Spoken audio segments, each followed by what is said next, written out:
Hi folks, Matt Easton here of Scholar Gladiatori. Now, as many people watching this channel will be fully aware, I review loads and loads of swords. I get a lot of things sent to me, and I also help some companies develop things. So probably the most famous product is the sabre that I've developed with Kveton, the so-called Easton sabre, gymnasium sabre, practice sabre.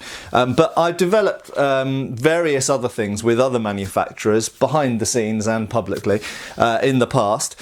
And I have developed a sort of set of golden rules, Matt Easton's golden rules for making good quality, or at least better quality than you're currently doing, golden rules for making good quality swords. And actually it's not rocket science, it's literally not. And you don't actually need to make a very expensive product to make a good product. There are some very simple changes that you can make as a manufacturer in order to improve what you're currently doing, in order to make better swords. And you know, there are many market leaders in the world of sword making. I've just grabbed an Albion as a random example, but everyone knows that Albion make good swords.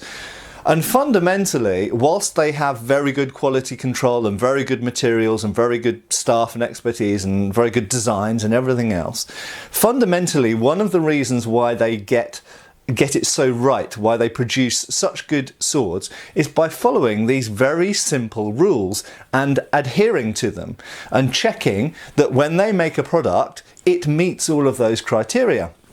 And when I see a review, or I'm doing a review of a sword, it could be an expensive one, it could be a cheaper one, it could be a more economical product, they always fail. If they fail on any points at all, and usually they'll fail on at least one point, and usually actually several of these points, they fit on my golden rules that I've put together. Now, if you're interested in what these golden rules are, if you look below this video, there is a link to my website, the Matt Easton website, and on there is a product development page, and I have shared my golden rules, because it's not something, you know, I'm very happy to help manufacturers improve what they're doing. I'm very happy to review products, but fundamentally I'd love to see all of the replica swords that are being made meeting these criteria. And there are some things that need to be done, and there are some things that I would advise will help you level up your sword replicas.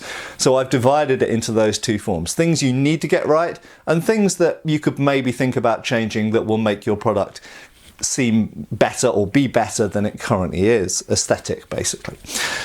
Now, one particular point that has come to me in the last, well, I would say actually years and months, but even in the last few days it's been really hammered home to me, is to do with the edge. Now, I've had swords over the years, swords and knives, it has to be said as well, not just swords. I've had swords and knives from many different manufacturers, both relatively high-end, certainly middle to high-end, and low-end, that have failed in my mind on one very particular point. And it is an absolutely essential point that every sword or knife should be getting correct. And that is that your edge should be straight. Okay, now that sounds like a simple thing, and you think surely there are no sword or knife manufacturers getting this wrong, but oh yes there are. I'm not going to name names in this video because that's not what this video is about. This isn't a sort of naming and shaming exercise, but I have had swords and knives from really well-known and good quality makers, and I have seen and handled swords and knives from very good quality makers, revered in some cases, that when I look along the edge, and in some cases both edges if it's a double-edged sword like this one, when I look along the edge, it is sometimes not straight, but don't think about something that's wibbly or bent. Rather, what seems to get missed more often is a warp. So looking along the edge, the blade actually does this slightly. Now that may seem to some people like a small thing, some people may not even look for that, but I can guarantee you when you go to cut something you will notice it. And I have literally seen people test cutting with objects that with swords and knives where They have thought that their form is bad, and it might be that their form is bad. It might be their cutting form is bad. But I guarantee you, no matter how good your cutting form is, if you have an edge that actually does this along the edge, you're not going to cut well, regardless, okay? With a cutting weapon, whether it's an axe, a sword, a knife, whatever, you must absolutely have an edge that stays true all the way up its length, and is in accordance with the direction of the hilt, of course.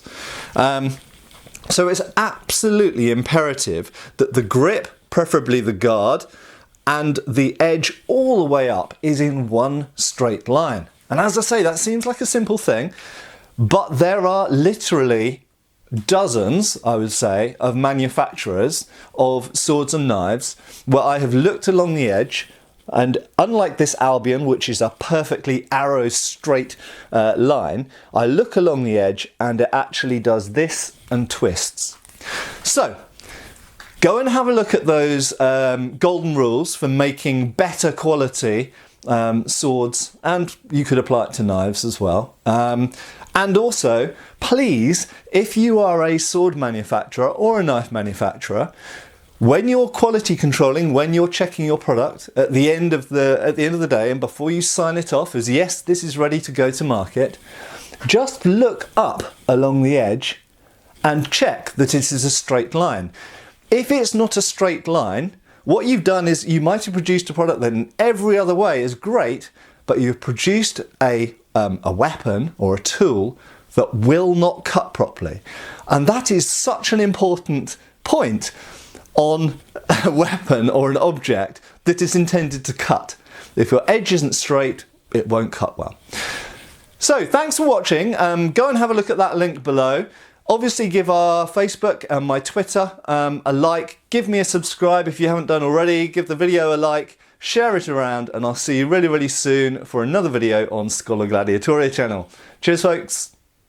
Thanks for watching. We've got extra videos on Patreon. Please give our Facebook a like and subscribe if you haven't already. Cheers, folks.